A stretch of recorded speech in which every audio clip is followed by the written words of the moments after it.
Good afternoon, everyone. Thank you for joining us here at Audubon.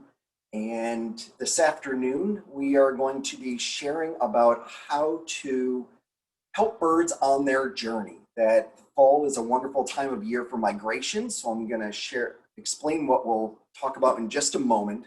That for the purpose of being on Zoom today, I hope everyone can find their way to the chat box that you have your mute, your stop video, and over further, there should be a box that says chat. It's probably got a little bit of a yellow on it because other people are contributing there. It might be under the more ... for some people on the far right side of your little Zoom menu. And there you can put in where you're from, what your favorite migrating bird is. It's great to see the community of everyone who is here with us to learn a little bit more and discuss this afternoon. My name is Ken Elkins, and I think you're also seeing me in the video in the little top right corner of your screen. I'm the Community Conservation Manager for Audubon, Connecticut and Audubon, New York. That we have started to regionalize our National Audubon Society offices, that we have state offices for both Connecticut and New York. And we're combining them because we recognize that birds do not see political lines of states the same ways that we do. Instead, we're going to discuss how they do see regional areas. We are a much larger operation now, going from just 3 Audubon centers in Connecticut, those orange dots, to now 7 combined over both states. The green dots are our offices without any center or sanctuary associated with them because we have partnership with Cornell Lab of Ornithology in Ithaca, New York. And we also want to have an office close to the state legislature in Albany, New York. The black dots with a white center are Audubon chapters. And wherever you are today, from across the US in particular, there are Audubon chapters near you that you can look into your Audubon membership and search Audubon near me to find out a bit more. We also do have a few Audubon sanctuaries in Connecticut, New York, not many, but they are there for testing out our methods for managing forests for birds and demonstrating those and training foresters, land trust owners, and others. And we also have a salt marsh sanctuary on Long Island Sound that we are managing and using that for some research of marsh migration, how the plants and birds are changing as sea level rises. Today, I'm based and I have with me Kate Pratt from the Audubon Center Bend to the River, which is in Southbury, Connecticut, on the western side of the state. There we have 700 acres, 15 miles of hiking trails to enjoy, and we are excited that through all of these crazy times that we now are able to use Zoom and educate well beyond our Western Connecticut neighborhood. So thank you all for joining us this afternoon. The program is free today because as an Audubon Center, we have some local sponsors. And if you are in the Connecticut area, please take a look at some of these businesses that are listed. I know many of you are from lots of other states. But the idea is that many small businesses, despite all the challenges of our economic times, they are still making sure to support their small nonprofits in their neighborhood. We are an office of National Audubon Society, but we rely on the membership and the donations of our local participants. So please look out for your own local Audubon chapters and sanctuaries, centers, and their state offices to see how you can support them and support local businesses who are in turn turning that around to help all groups. Audubon is supporting birds in many ways, and we have 5 conservation priorities. Many of you have seen programs about piping plovers and oyster catchers and other birds that need protection on our coasts. Or working lands involves both forests and grazing lands and other lands that are used for agricultural purposes. Our water priority does look at the Great Lakes, but primarily in our western rivers that keeping the water flow at certain levels is going to support certain vegetation, which then supports some birds that are endangered in the West in particular. Climate on the far right is the largest threat to the future of our bird populations in North America. So Audubon is involved in educating everyone on what is impacting birds, but also what we can all do about it. And then we also have our bird-friendly communities priority as my charge for Audubon, Connecticut and Audubon, New York is to lead our staff in how we can all find ways that our communities can become more bird-friendly. During today's program, I hope to share with you how and why some different birds migrate, that the more that we're fascinated with migration, we might want to help birds during this important part of their life cycle. A few quick tips on observing migration. And more importantly, I think most of you saw the title and you're interested in what can you do around your home and maybe in your community to help birds. And in particular, we're going to spend more time on one of those threats to birds is actually much more significant than the others. And we're going to share about that, why it's so important, and what we can all do about it. So why do birds migrate in the fall? Well, many of them migrated in the spring as well. A few more might actually this fall move than last fall because it's all about food availability. Many birds leave the tropics because when we ever go on vacation in the tropics, we wonder why would anybody ever leave this place? And the birds, there are resident year-round birds in the tropics, but it's crowded down there. So biologically, if you can use the energy to migrate to an area that's more open, and with our seasonal changes in the summer, even on the tundra, there are major hatchings of insects. There's a great amount of food available. So there's some risk, but there's major rewards in traveling to those areas and using that extra food source for raising their young and continuing their species. But then as the seasons change, they need to move to where there's more food available again. Birds have different adaptations to survive the cold. We do have a few mammals that hibernate. It's actually a lot less mammals hibernate than we think. Some mammals do migrate as well. And then we are fascinated that we can get to see the birds flying over us like these snow geese. And they are looking for environments that they can survive throughout the winter. When birds are migrating, there are many, many questions of, well, how do they know where they're going? And well, they have flyways that they might follow other similar species, and they will follow during the day. They do follow landforms like mountains and river valleys in particular, or coastlines. And others, they migrate more at night so that they can use stars and light from the moon and the stars for navigating purposes. Some we think there may be some slight bits of magnetic abilities as well for a general compass heading, but it isn't as specific as they use the stars for migrating, for navigating. So the birds have these flyways, and Audubon has organized our work along these flyways.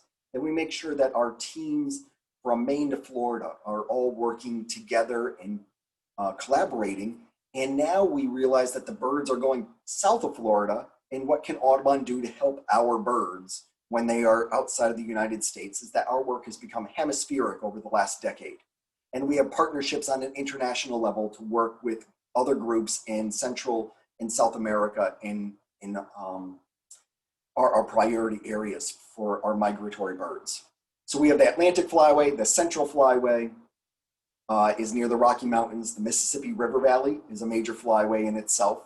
And then the Pacific Coast, the Western Flyway, has its own unique challenges. And because of Alaska being such an amazing breeding ground, another whole suite of species coming through. So how do the birds migrate? During the day, many of the birds are using the daytime heating of the land is then creating updrafts from the wind currents are pushing against the hillsides, and then the air goes up on the edge of the ridges. That's why certain mountains in particular are great sites for viewing hawk migration.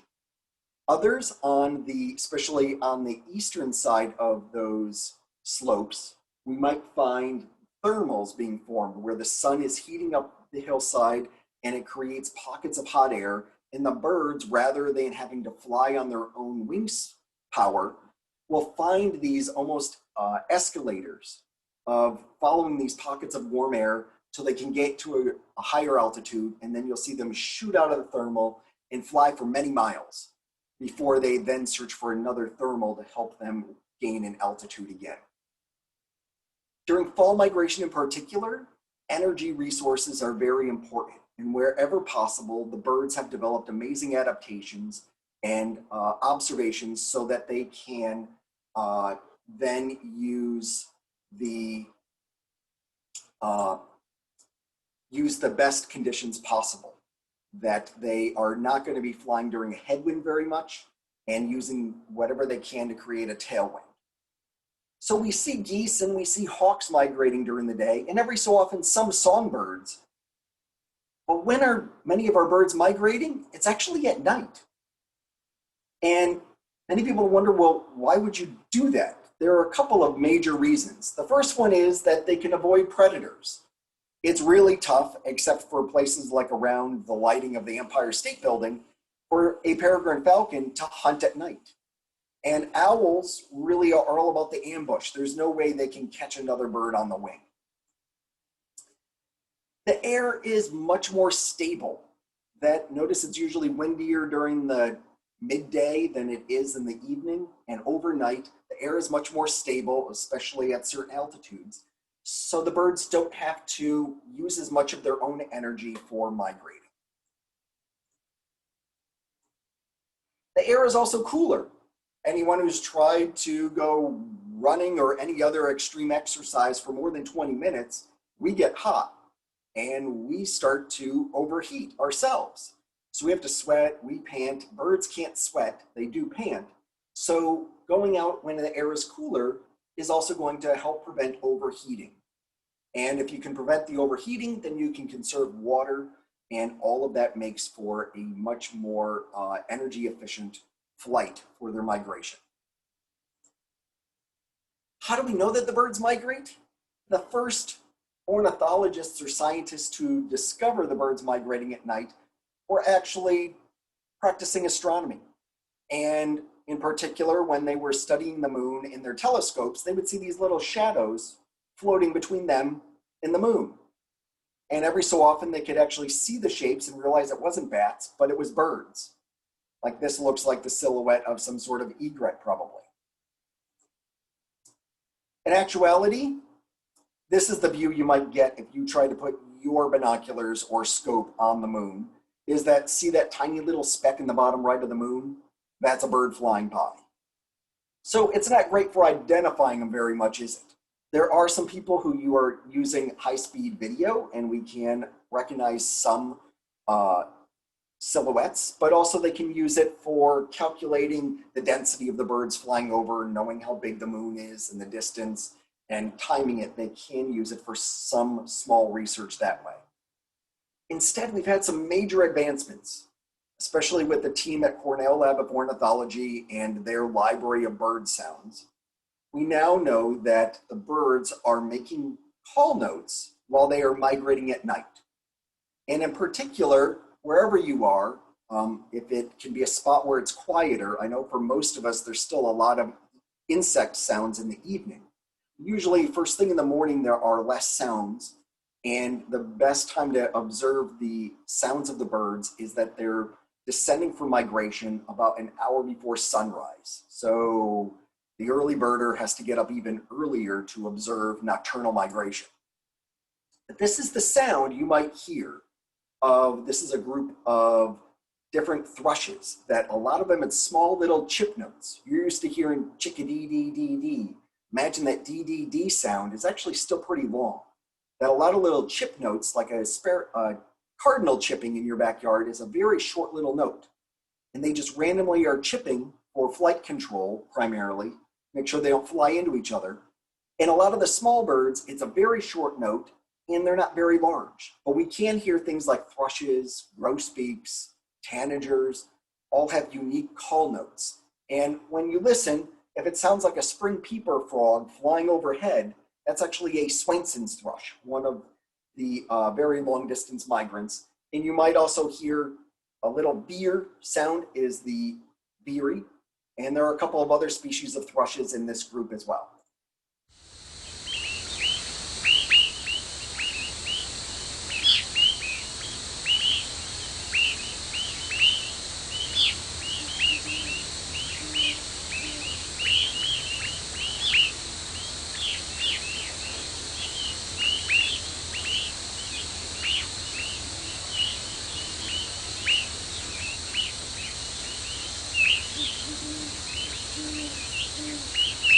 So not every night sounds like that. There are some nights with more migration than others. And it was about 20 years ago or so that the first scientists figured out that with Doppler radar, not only are we able to see the rain and the wind within the rain, but also birds are bigger than raindrops. So we are seeing reflections back in the radar at night is actually the birds migrating. And in this view here on the animation on the right, when it goes to white in just a second, and then it starts to almost grow like a mushroom, right there starts to grow like a mushroom, and then it gets darker in the center, that is the birds starting their migration after sunset, usually about an hour after dark. And then you can see the blob slowly moving a little bit from northwest to southeast. So this was a September 29th, 2007. So this was very early on in the research period. And we can then distinguish it from places like insects would move in a more erratic fashion, so would bats. And also their speed, their velocities of both of those would be different than birds migrating, that we know that they tend to be flying 10 to 30 miles an hour, tend to all be going in the same direction, and the density of them does vary depending on how many birds are actually migrating that night. So when we stitch together a whole network of radar sites across the United States, you'll see in this animation that it's going to continuously move. When you'll see on the right-hand side, this dark line of what would look like thunderstorms, that's exactly what it was, went all the way from Maine to Florida. The whole East Coast got the same cold front on the same afternoon. And then that night afterwards, the birds all started to take off. Every time you see a radar station that it blooms up like a mushroom, that is migration going on. So there was even quite a bit going on in California, but then you can see rain starting to come into Washington State there at the end. So that's why there wasn't as much on that radar station up there. So we can get to see this migration and see how dense it is. It is tough to read all that. Luckily, the science has moved on so much that there's now a very user-friendly format for all of us to know when bird migration is going on in our area. That Cornell has partnered with a few universities, including Colorado State, to create this new website called Birdcast. And in it, they've gone back and used the Doppler radar, the weather reports, and eBird reports and other bird observations on the ground, and being able to put all those together, and now they can forecast when birds are going to migrate over the next 3 days, where they're going to migrate. This is a screenshot of the Birdcast website last Friday afternoon. And we had on the East Coast, we'd have warm weather all week. And then on Thursday, we had a cold front come through. And then that Friday, there were winds out of the north for almost all of the eastern part of the United States. And on this map, the forecast shows the brighter yellow it is, the higher intensity of migration. The more dark purple it is, the less migration that's going on. And then you can see some blobs there over Nevada, Idaho, and the Pacific Northwest with gray in them is where there were clouds and precipitation. So generally when there's a lot of rain, the birds aren't going to migrate as much. And the way our weather works, there's usually not migration all across the country at the same time, that there's generally some areas with winds out of the north and some with winds out of the south. So there, the Great Plains and the Rockies did not have great migration on that night of September 18th. But down below, you can see thumbnails that it was less intense in the Northeast for Saturday night, with a prediction of Texas being a lot brighter. And then you can see the upper plains on that Sunday night, the 20th, had a little bit brighter yellow there for the Dakotas into Minnesota. So there were some predictions of more migration again over the central part of the US. If reading the map yourself isn't your thing, you would like the information quicker, you can just scroll down ever so slightly lower, and there's local bird migration alerts. You need to go in every day, or when you're interested in knowing about it. They don't have eBird alert, they don't have email alerts yet, like they do for when there's been a rare bird found near you. But these forecasts, someday they might have that, is you put in your zip code and it will give you their interpretation of the next 3 nights. So you can see when it might be a good day to take a day off of work to go watch bird migration, or at least to go out and listen overnight possibly. When we know it's been a good evening of migration, where should you go birding? And when I saw that the participation was all across the US, I can't give you any specific birding hotspots because they're all over the United States are great places. And honestly, during fall migration, the birds are scattered all across the landscape. So instead, find yourself your local patch, especially if it has a mix of habitats. Notice here that there's, on the hillside, there's forests that have both hemlock trees, so there's evergreens and junipers, and also deciduous trees. And then in the meadow, there's grasses and shrubs. Those are all great. And what's even better is that if you can position yourself with a meadow so that you're observing the west side of that opening in the early morning, most of the migrants, they are going to be trying to warm up on a chilly morning in the fall. So they're going to be on that warmer side of the field where the sun has been hitting. And we've actually gone for walks and noticed all the birds are on the west side of the meadow. And then on the east side of that meadow, there's actually a river. And the birds aren't normally near the water. It's very shady there, but instead they're over in the sunnier part of the meadow because also the insects are warming up and they're more active in that section of the meadow.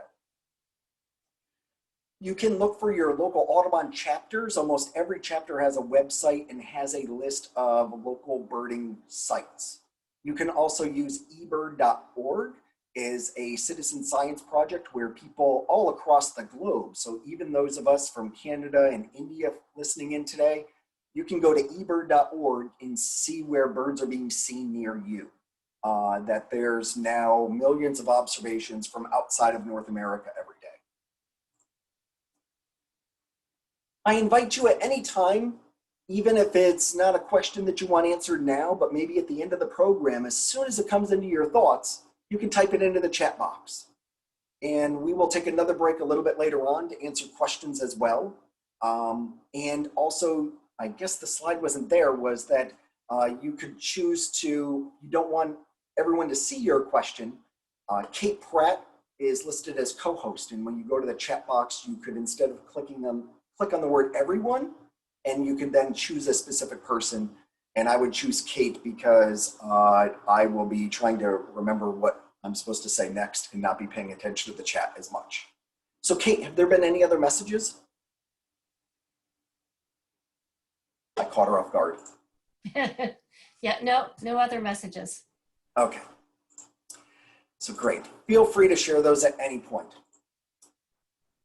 So what birds can we see migrating? There's lots of different groups of birds that migrate. And some we get to see in larger groups, like the blackbirds. And this is a mixed flock with, I can see, I think, at least 3 different species in here. So there can be a great diversity of birds even in one group. Some birds will be in small groups, or sandhill cranes you can sometimes see in the thousands at the same time. Most hawks migrate individually. But some, like broad-winged hawks, Swainson's hawks, and the vultures, when they migrate, they end up all being watching for the same weather conditions, and they will fly in the same time period. Our Quaker Ridge Hawk Watch at the Audubon Greenwich Center in southwestern Connecticut has had thousands of broad-winged hawks over the last week, since about last Thursday. They've had at least 5,000, I believe, hawks going over. So they are all kettling using those thermals and then using those conditions to fly long distances. And then others like peregrine falcons, they might fly on with conditions that aren't as ideal, but we will see them, and hawk migration is especially spread out, with broad-winged hawks and Swainson's hawks always being a September to early October event across most of North America before they're heading all the way to South America. Going all the way into November with things like rough-legged hawk and the owls and even some very late eagles moving, and that's the same timeline for most of the US. Places like Florida actually get lots of peregrine falcons heading over and heading south, and osprey as well, that there are certain places that you can see a lot more of them than others. So there are many sites across the coastline. So from New Haven, Connecticut, Lighthouse Point Park, Cape May, New Jersey, Cape Henlopen in Delaware. There's a place in Corpus Christi, Texas that has amazing numbers. And then the birds end up funneled together, the flyways merge together. And then there's a hawk watch at Veracruz in southern Mexico. And there they have 1 million birds a day flying over during the peak of their migration. So pretty amazing that they can end up flying individual, but also in groups by mistake. Then we have some birds that sometimes go overlooked. So watch for the little movement in those bushes, and even in your own backyards. I've had a volunteer of our Audubon Center who's really been lamenting the fact that we haven't been able to be in person of late. And instead they have been texting me photos that they've been getting out their own office window. And they've had a variety of sparrows already starting, or things like the kinglets are about to start their migration south. And the little brown birds, the sparrows, it's one of my favorite groups. I actually, if you're interested in learning more about just the sparrows, I have a workshop next month on how to differentiate these little brown jobs. That there are some important patterns to watch for to differentiate them and learn to identify them. That many of your areas, there's 9+ species of sparrows around through the month of October in particular. This is a cute little Lincoln sparrow. And the warblers, which are a lot of people's favorites. I saw someone early on introduce themselves that they're new to birding and they were so excited to find their first warbler on their own today. And going to birding hotspots are great because there's more experienced birders who are always welcome and love to get to share their experience with new birders and help you get to see those birds better, and then learning to identify them, like this little palm warbler. And then there's plenty of people who have other ideas about geese, but the migrating geese are wonderful. That's why we have those resident geese on our golf courses now, is because people loved geese so much that they went and sought out geese that wouldn't leave them for the summer and found a non-migratory subspecies. But many of them are still migratory. And if we look during migration, you'll notice that suddenly there's some geese in the group that are smaller than others. And that could be a migratory subspecies, or in this case, their bills are smaller, they're darker on the chest. These are I suddenly blanked here. They are separate subspecies and actually separate species as well. And if we look through them even closer, you might notice one that's got a totally different face. And this is a barnacle goose. And most of us on the East Coast now have had, over the past few years, 1 or 2 of these that have accidentally ended up in Canada geese. This species, the barnacle goose, normally migrates from Greenland to Europe. It flies east every fall. And some of them end up in the wrong flock and follow the Canada geese southwest through Canada into the east coast of the US. So we end up with an oddball goose. And so sometimes even going through and looking at all your common birds, you might find something out of the ordinary. I know some people watching their bird feeders and just checking their chickadees every day have suddenly seen a yellow-throated warbler or some other rare bird at their bird feeders. Or another birder was in Connecticut a few years ago, Thanksgiving weekend. They were trying to get a little break from the family. They went out and they were scanning the Canada geese, and the flock moved, and suddenly this thing was standing in the middle of the cow pasture in eastern Connecticut. Was a northern lapwing, one of the rarest birds ever to show up in North America. But the fall migration in particular is always a wild card, with somebody moving in the wrong direction for a variety of different reasons. So even when you think it's the same birds all the time, take a peek and you might find something different. And that's what makes birding so exciting. Another birder in Connecticut just did this about a week and a half ago, and they saw a gallinule sitting on a small pond outside Hartford, Connecticut. And it became the most exciting bird for birders to go watch in the area that week. And here's a purple gallinule, or also known as purple swamp hen, that quite often in the late summer, they will migrate north, away from their breeding grounds, post-nesting dispersal. And then when the weather suddenly changes in the fall, they will have to find refuge in new places. And that's when we can be excited to see that. So there's always, everyone thinks the bird just suddenly moved. It's probably been floating somewhere in the Central Plains through the Ohio River Valley, and then the cold front pushed it to the East Coast later on. And then migration is also, while it's an exciting time for us, during the bird's life cycle, it is the most hazardous part of their life. There's a lot of gains from migrating, but there's a lot of risk involved. So what can we do to help them on this journey? One of the first things we can do is that while we all go to those birding hotspots, I just mentioned that other person's backyard is a great stopover habitat as well. If we all treat our backyards and our local parks and our schoolyards as a potential stopover habitat, it's a wildlife refuge on a small scale, we can all make a better spot for birds. Because during migration, if the weather conditions suddenly change, and also if they're flying at night and it was great tailwind to start, and then the weather does change, it might not rain heavily, but maybe they suddenly is a headwind, winds switch from the north to the south, the birds don't make it as far as they expect, and they don't make it to the wildlife refuge they're used to. And instead they end up in a schoolyard or in a local park.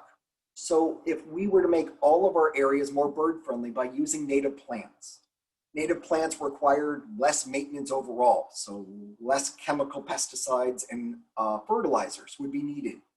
And then also we would probably need less gas-powered tools to maintain that area overall. You can even start by having a no-mow area of your yard. Or even for the spring migration, there's a new movement of no-mow May. Wait till the end of May before you mow your yard so that the birds can migrate through in the spring as well. And a lot of the insects also get to develop properly before you mow them all down. In Connecticut and in many other places across the US, Audubon is working with communities, especially in urban areas, to create demonstration gardens. In New Haven, Connecticut, we now have 18 urban oases, city parks where there's a area of the park that has now been enhanced for habitat for migratory birds in particular. Other parks naturally occur as great stopover habitat already, and there were 2 parks in particular that were already Audubon important bird areas, but the rest of the park, the birds all can't land at East Rock Park or at Lighthouse Point. They just end up in other spots. So we also have a network of over 40 schoolyards in the state that we worked on improving and creating little oases for birds in the schoolyards and teaching the teachers how to use that area as an extra classroom. For your own backyards or for the project that you want to do with others near you, Audubon's website, for no matter where you are in the US, you can go to Audubon, and Kate will put a link in the chat box in just a moment or two of how you can get to this website, the Plants for Birds database. Enter in your zip code and you will get to a database curated by Audubon staffers of the native plants for your area that are and what birds they will be able to support. You can use that database for finding just shrubs or and even some annuals, but they're all native to the area and support healthy and food webs for the birds that most insects need a native plant to eat. They don't want to eat our non-native ornamental plants. For example, our native oaks support about 500 plus species of caterpillars across the US. Ginkgo trees support 4. So that's a non-native plant, I believe from Asia, planted here in the US. And our insects aren't able to digest its leaves, where they find it unpalatable, so they just avoid it at all costs. So many of our birds don't want to eat bird seeds, they want to eat insects, and we need to provide the food web for them. So it's a great resource to look through. Also on that website, you'll see local resources. that we have either a local Audubon office to get more information, because many of them have a simplified plant list for you. Because if you saw the full results for the Philadelphia area of the John James Audubon Center, there is where this result was done. There's about 500 plants in this database just for that region. Also, it has local resources of which garden shops in your area support and sell these plants. And if you don't see many on that list of local resources, call the garden centers and say, I want these plants. And some of them might be able to find them for you. They just don't have enough demand in your area yet. And then next steps, we have other ideas for plantings and planning out your bird-friendly garden areas. Another idea, before we get to a bigger issue, is that we also have a lot of power with our purchasing to help birds more. And there are some projects that have been going on through Audubon and a lot of our conservation partners where we are working with agriculture and other groups to make their practices more bird friendly. And what we need to do now is support those growers in buying their products first, showing them that there is demand, that people do care about birds, and therefore we're going to buy their product over somebody else's. And we're going to go through a couple different types of products like coffee and bird safe beef and rice, and we can go into the drinks we drink like beer and wine, and chocolate is another great one.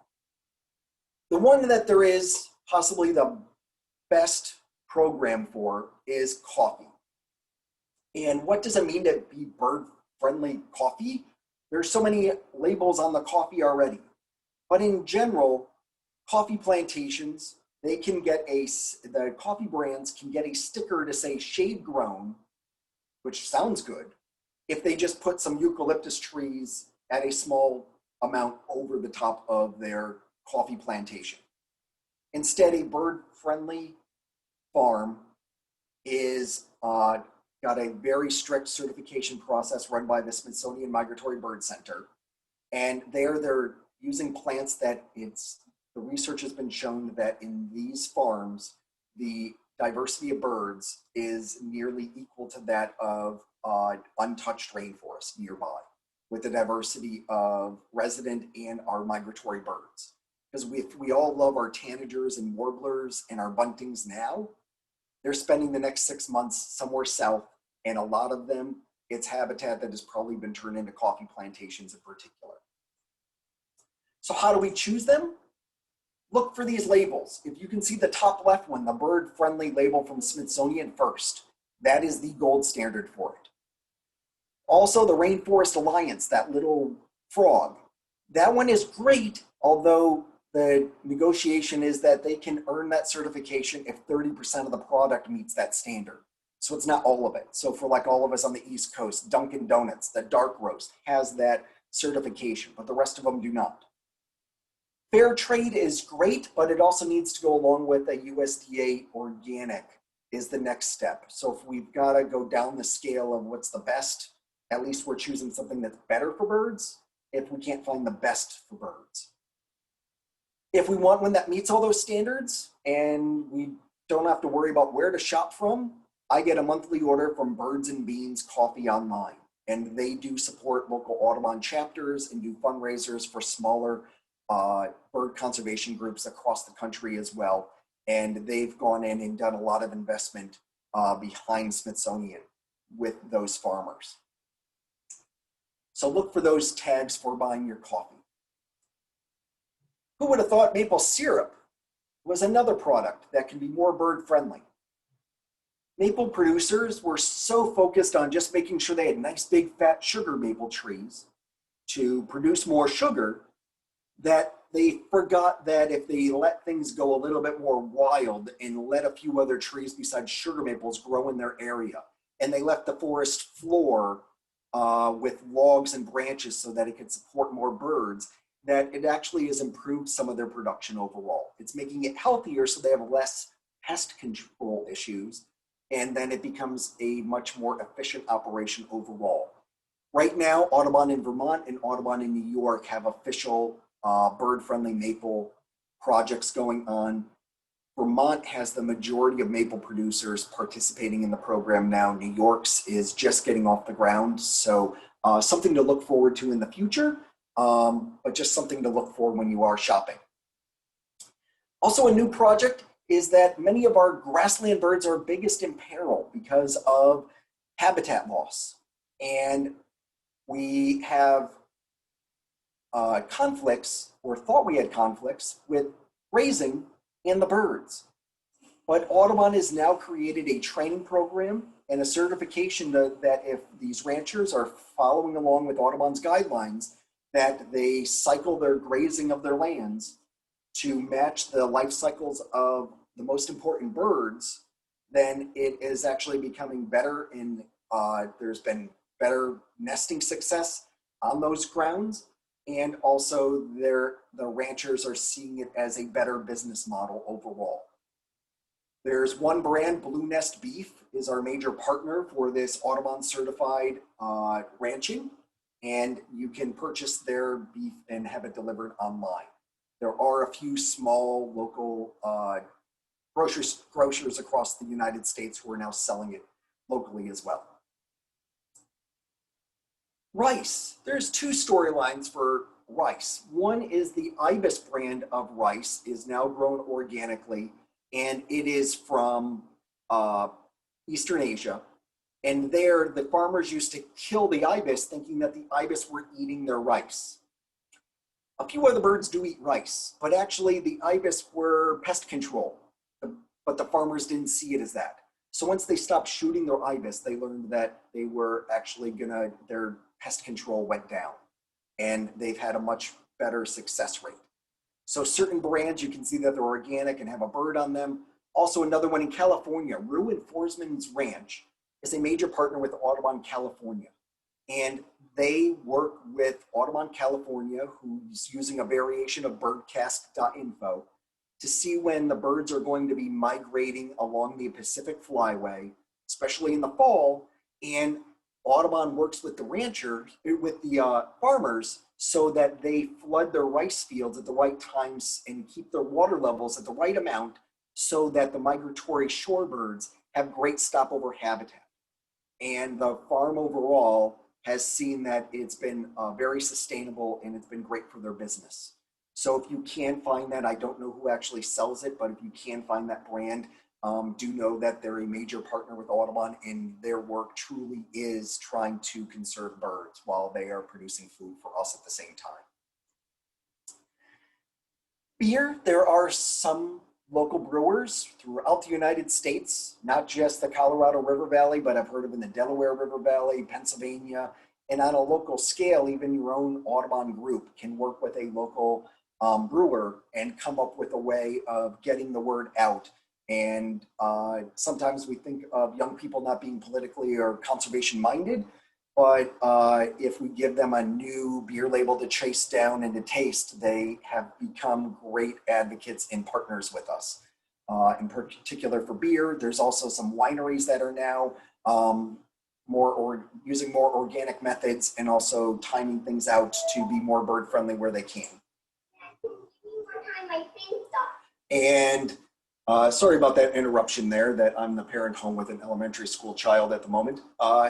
And then we also have chocolate, bird-friendly chocolate. Grows the same way as coffee for the most part, but in particular, there's one preserve that it's helping protect the Bicknell's thrush, a very range-restricted species for only nesting in high elevations of the Northeast. I know it's not that high compared to the West, but over 3,500 feet, almost 4,000 feet and up. And in this Eastern Canada is the only breeding grounds, and then they only overwinter on certain islands in the Caribbean. So working with local farmers, we are now protecting those birds with sustainable farming. Questions while I open up my daughter's laptop controls. Okay, from Sharon B. She says, with all this Doppler radar tracking and other devices, what differences in migration have been most notable in the last couple of years? Does Birdcast show historical data so you can see changes? Has there been a notable difference with all the fires in the Western USA? That's lots of big questions all in one. So first of all, the birdcast data is showing relative densities. I don't know if we can say that there's this hundreds of thousands of birds in the air this week versus last week. And showing that trend overall, we use other data sources, not birdcast, to see those larger trends, like that report about a year ago from Cornell and Smithsonian and others, that we had lost about 3 billion birds overall in my lifetime. Instead, we're using it for the timing of migration, and what is becoming valuable from that information from birdcast is that places like Houston, Texas this year are piloting a lights out campaign where they're using the data from birdcast and then sending out to communities, especially large building owners, to turn off their lights on those peak migration nights so that the city lights are not impacting the migrating birds as much, is what we can do with that.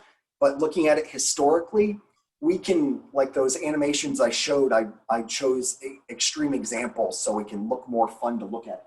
I did open it up. It should be all set.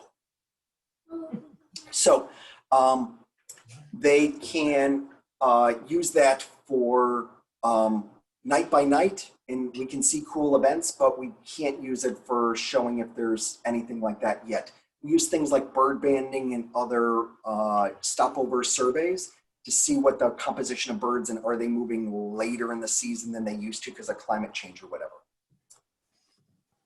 The Western birds with the fires this year, we did see some local movements. Also, what's interesting about some of our Western birds, because there's major elevation changes, is that some birds just migrate down in elevation rather than north, south, east, or west. And depending on the fires, they moved to overwintering grounds sooner, or they might have a challenge in finding those overwintering grounds this year. The other big news factor that you saw over the last couple of weeks was that big die-off in the Southwest. And that was more related to the cold event than it was to the fires. That there was that snow in the Denver area, and it actually went all the way to Albuquerque, New Mexico. And when it got so cold, that die-off was almost all insectivores, swallows, some warblers, some bluebirds, that they have almost all been found with very low body weights, that the early indication is that they ran out of food and they started to migrate because they ran out of food, and then they died of exhaustion and emaciation from no food. From that cold snap, just happened at the wrong time for them. They weren't ready to migrate yet. Seems to be the event there. Were those the two questions, Kate? I have one more from Luann, I think, L-U-A-N. Are barnacle geese common in New Jersey? Saw them yesterday in central New Jersey. So the barnacle goose was that second goose with the white face and a little bit of black and a lighter gray overall. And that is going to be an individual or two in larger groups of migratory geese, usually later in the season. That other one that looked like Canada geese, but smaller, that is the the cackling goose. I got that mixed up earlier when I said barnacle. It's actually cackling goose. It should be labeled on that slide, is one that's not labeled. And that is a separate species of, separated from Canada goose just a few years ago. And they're about 2/3 the size. And they come to the East Coast, but usually not until after Halloween. And right now you're probably seeing Canada geese. Some might just look smaller than others. Most of the cackling geese stay Denver and west for the most part, but some end up coming through the Mississippi River Valley a little bit more. Sorry for the confusion. I have a private message that I think probably everybody would be interested in learning. What's the best way for a beginner birder to begin learning bird species? It seems overwhelming to this person and not sure where to start. It is a lot. So start small, and I would start with what seems common in your area. So learning what the most common birds are for your area. And that could start with learning what the birds are at a feeder.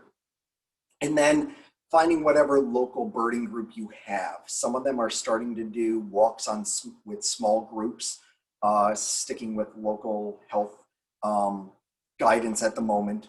But they are offering some. And then there are groups, like we do have some birding seminars online right now. Most of them are a little bit more in the intermediate level, but we might bring back during the winter our birding 101 class. But there are 30 other Audubon centers across the US that could be offering talks like this as well. So keep your eye out for those. Also get a couple of books. Looking through field guides helps, but you're right, there's 800 species in a Sibley's Guide to Birds. That's a lot. Apps don't really help because it's a massive diversity. But what to look at on the birds is important. And one of the books that helped me the most early on was the Sibley's Guide to Birding Basics. It's a small little book, like 50 to 100 pages. Lots of illustrations of all the different parts of the bird, so you can start to learn when people are saying an eye line, what does that really mean? Or an eye ring. And with different groups of birds, what parts are more important to look at than others? Because there are a lot of field marks, but not all of them really matter, is where I would start. Kate, you started birding a lot more recently than I did. Is there anything else you might say is a good starting point? You're talking to me? Yeah. Is there any? I started with feeder birds. That's the easiest way because you get to see them the most often.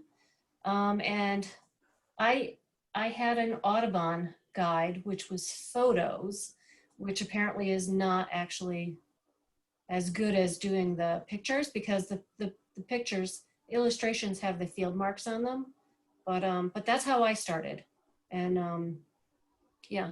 And then going birding is something that happens after that. So if you can learn all the birds that are in your yard first, that's your feeders, that's a good way to go.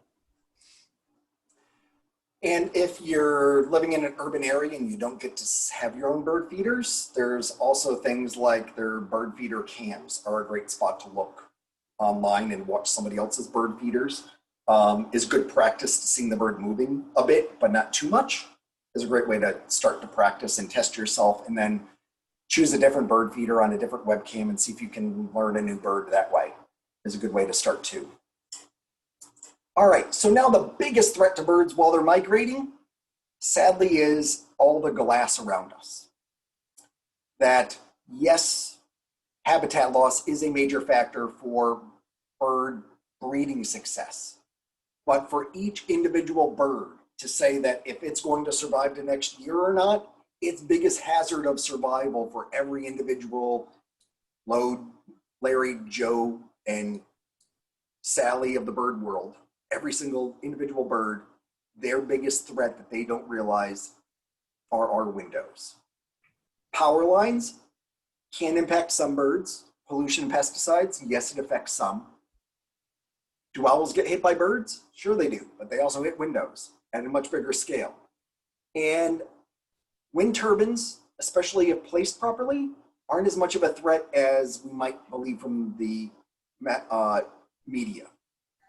So the biggest threat, and we're talking on a large scale here, up to 1 billion birds. The number is usually somewhere between 700 million and 1 billion birds a year, depending on the different researcher, of what the estimate is of birds that die from collisions with glass every year. That's pretty massive. We luckily raise more than that every year, but that is a massive number. And when we think of the Exxon Valdez, and everyone was upset about the number of birds that died from oil from the Exxon Valdez spill, that's like 333 of those every single year happening to our bird populations. So we need to all start to take some actions. And first of all, we don't even know it's much of a problem, do we? Because unless we see, sadly, the mark on our window, or we heard the thunk on our window, we probably don't know that our window might have been a problem. Researchers think that less than 50% of window strikes are ever detected by humans. And that's because the birds don't last on the ground very long either. Some might think it's outdoor cats, but chipmunks might do it. Blue jays might take them away. They don't stick around very long, or crows. Lots of other scavengers might take them. So we just don't know that it occurred. And why does it happen? Glass is very tricky. Like the top of the window, it creates a reflection. So the birds think that they're flying back into the forest because the forest is behind them. It looks like more forest. Or like the bottom half of the window, they might see through your house if it's in the right setting.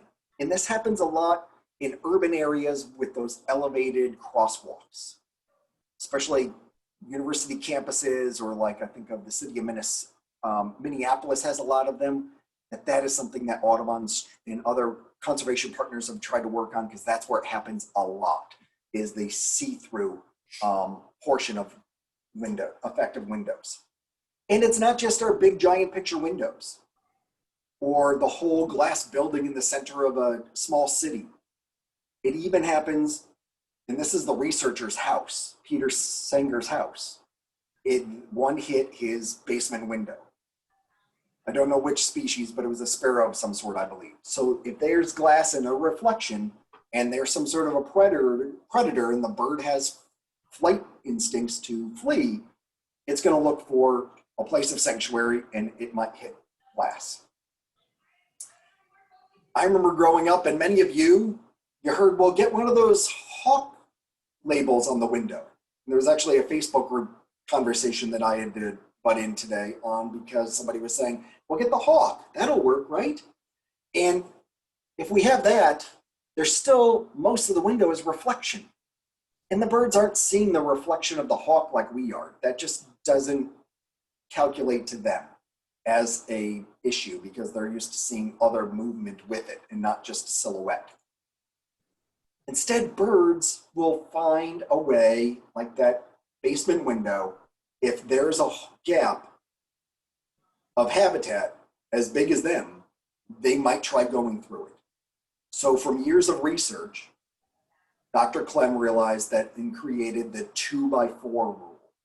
So what we need to do is figure out how to make our windows so that birds don't see stuff and don't see the reflection, but notice that there's something there on a very small scale. So if you're going to use those hawk cutouts, this is what you would need to make your window look like to make it truly bird safe and eliminate any impacts, collisions on your window. Technology is catching up. We do know now that birds see the UV spectrum of light that we don't. So there are new sticker types that see that window on the top. You can barely notice that the decals are on the window. During the winter, do you see it a bit more, or if the glare is a little bit different at a different time of the day? You can still see it, but the light is still coming in. We can still see what's out in the backyard. And now we can see on the right side what that window looks like from outdoors. So we can make them somewhat decorative. Those decals, it's all for us. Whatever the design is, it's so that we enjoy our windows still and they function the way we want, but we don't need it to look like birds or flowers or hummingbirds. Instead, we could make it just a set of dots. And here you can see inside and outside that window with the bird-friendly brand of tape. And the website link that we put in the chat box that Kate put in from Audubon, Pennsylvania, has links to all of these different brands of solutions. And this tape actually comes set up with all of the dots 2 inches apart, and then the box is 4 inches wide. So then you go and mark it and you know where to put the next line of tape 4 inches apart, and then it puts all the dots 2 inches vertically. And we can still use the window with very little distraction. And this has been shown, I think this one is over 90% effective. One of my colleagues has this ridiculous view out their windows that I'm so jealous of. And I'm wondering if you can all see how they made their windows more bird friendly and bird safe. is that they made a homemade version of what's called the Acopian bird savers. And Acopian bird savers are simply a whole lot of parachute cord. Some people might use fishing line, but I'm hearing mixed results on that at the moment. But put on that 4 inches apart, our eyes don't seem to be as bothered by vertical lines as horizontal lines. So while we can still see out, we see a little bit of black lines there, it sticks out off of the gutter or an overhang. You hang all of them up, and the plans for them are for doing it yourself or online, or you can purchase them as a kit. And it has been really effective for them because their house is right in the middle of the forest. Some people call and they go, well, I can't get out there. I need a handyman to do it. Is there anything I can do right away? Putting the blinds down really helps if it's an issue of the bird seeing through the window. But if it's a reflection, we need to do something to the outside of the windows. And that could be as simple as not washing the windows as often, or I've heard some people that using highlighters will work, but that washes off very quickly. But there are other simple treatments. And then there are whole window decals, like coatings you can put on if you really value the aesthetics of your windows. There are some other treatments that I know some of our larger donors at Audubon and board members have actually gone and had contractors retrofit their windows so that they are bird safe. But when they have visitors over, nobody knows the difference. It can also be done. And then a silly one, if you do use bird feeders, put them all the way to the window, because the bird feeder is for you to get to watch the birds better anyway. The birds are going to find plenty of other food without your bird feeders. But when we put the bird feeder closer to the window, they become much more aware of the building, and they become much more aware that there's something there and that the glass is a reflection, and they won't fly in, that it's something that's there and not really a reflection. So especially closer than 3 feet from the window is especially important. A long time ago, there was a thing about putting them 10 meters or 30 feet away. And actually they found out that the birds were increasing in speed, and it actually made more of a, more mortality. So especially putting them like 10 feet away, the birds are gaining too much speed. So you have to do this when you're gonna put them close. It's gotta be 3 feet or closer to be effective, because then the birds can't gain enough speed to injure themselves if they do hit your window by mistake still. I do have to say, all this bird collision information was prepared for all Audubon staff and chapter members to use by the Acopian Center for Ornithology at Muhlenberg College, that they had a partnership with their local Audubon chapters in Audubon, Pennsylvania, to create the slideshow, and I took a small portion of that very, very heavy topic to share with you today. How to really protect birds during migration is that we need to think about how to make our windows more safe. And you can see on a bigger scale and a community level, if this is something that concerns you. New York City just passed a bird safe buildings ordinance. So this sort of work has to be done on all major new buildings and retrofits for the first 47 flights or something like that. 47 feet, but it's something that's gonna be included in all new buildings starting in a couple of years. So that passed. I heard that's Madison, Wisconsin, I think just passed something, and Philadelphia is working on one right now. So it is something that can be done on a bigger scale as well, not just house by house, but on a community scale. Thank you all for joining me this afternoon. And this is recorded, so we will share it with everyone who registered whenever it's available. And we have to wait for Zoom to make all that available. But any last questions, feel free to put in the chat. Otherwise, I hope to see you all out birding and maybe online again sometime soon. Have a great afternoon, everyone. Any last questions, Kate? Looks like we're pretty empty there, right? Just some thank yous. Great.